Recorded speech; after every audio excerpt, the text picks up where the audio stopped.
친구들 안녕. 오늘은 광쌤과 함께하는 두 번째 시간이에요. 이번 시간은 성경책에 대해 알아볼 거예요. 성경책은 구약과 신약으로 나누어져 있답니다. 구약은 39권, 신약은 27권으로 말이에요. 성경은 하나님께서 어떠한 분인지를 알려주고 있어요. 그리고 광쌤은 성경을 읽을 때마다 하나님은 정말 굉장하신 분이라는 것을 알게 되고 매일매일 성경을 통해서 하나님의 도움을 받고 있어요. 그래서 광쌤은 성경을 읽으면 읽을수록 하나님을 더욱더 잘 알고 싶은 마음이 아주 간절해진답니다. 친구들, 그런데 하나님의 말씀인 이 성경책이 과연 어떻게 기록되었을까요? 궁금하죠? 그럼 광쌤과 함께 알아볼까요? 고고고! 쉐마 키즈. 성경책은 하나님께서 선지자를 통해 기록하신 말씀이에요. 자, 여기서 잠깐! 우리 친구들이 이해하기 어려운 말이 나왔죠? 바로 선지자. 선지자가 누구인지 모르는 친구들이 있을 수 있으니까 아주 쉽게 설명해 줄게요. 집중하고 잘 들어야 해요. 선지자는 하나님의 말씀을 듣고 받아서 전해주는 사람이에요. 이 선지자들에게 하나님께서 음성을 직접 들려주시기도 하시고 환상을 통해 보여주시기도 하시고 생각과 마음에 메시지를 직접 넣어주시기도 했답니다. 친구들, 이 성경은 이 세상에서 유일하게 하나님이 저자이신 책이에요. 저자란 무엇이냐? 글로 써서 책을 지어낸 사람을 말한답니다. 이 성경책, 하나님의 성경을 기록하는데 얼마나 걸렸는지 알고 있는 친구들 있나요? 무려 40명이 넘는 사람들이 1600년에 걸쳐서 기록했대요. 정말 대단하죠? 그런데 더 놀라운 것은 이 많은 사람들이 다른 시대, 다른 환경 가운데서 썼음에도 불구하고 마치 한 사람이 쓴 것과 같이 아주 완벽한 통일성을 갖추고 있다는 거예요. 정말 놀라운 일이죠?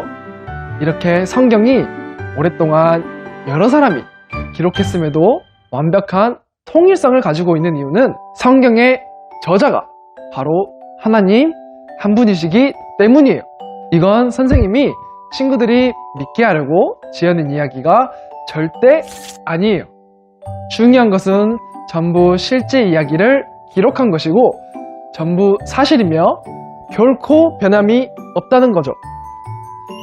자, 그럼 친구들, 성경을 기록한 사람들은 어느 나라 사람들일까요? 당연히 한국말로 되어 있으니까 한국인들이 기록했다고 생각하는 친구들도 분명 있을 거예요. 하지만 정말 놀랍게도 성경을 기록한 사람들은 단 한 사람, 누가만을 제외하고 모두 유대인이에요. 우리 쉐마키 친구들, 방금 광쌤이 말한 누가가 누구인지, 유대인들이 누구인지 잘 모르는 친구들도 있을 거예요. 자, 또 한번 이해하기 쉽고 간단하게 광쌤의 설명 들어갑니다. 유대인은 이스라엘이라는 땅에서 사는 사람들이에요. 우리 친구들은 대한민국이라는 땅에 살고 있으니 한국인이죠? 똑같은 개념이라고 생각하면 돼요. 그리고 이 누가라는 사람은 이방인이었는데 이방인은 쉽게 말하면 외국인이라고 생각하면 돼요.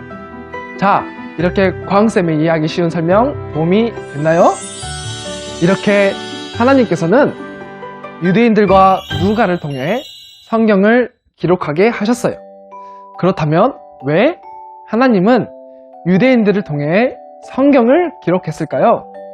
하나님은 유대인을 하나님의 증인으로 세우셨기 때문이에요. 이 세상에 자신의 메시지를 전하시기 위해서 하나님은 유대인들을 마치 스피커처럼 사용하셨답니다. 자, 친구들, 오늘은 광쌤과 함께 성경이 어떻게 기록되었는지 알아보는 시간을 가졌는데요. 다음 시간에는 기록된 하나님의 말씀이 어떻게 오늘까지 전해져 왔는지, 그리고 왜 성경을 집중해서 살펴봐야 되는지 알아볼 거예요. 자, 그럼 우리 쉐마키 친구들 다음 시간에 만나요. 안녕. 유대인들을 통해서 하나님의 말씀을 기록하신 이유는 무엇인가요? 세상 사람들에게 하나님의 말씀을 통해서 하나님을 알게 하기 위해서예요.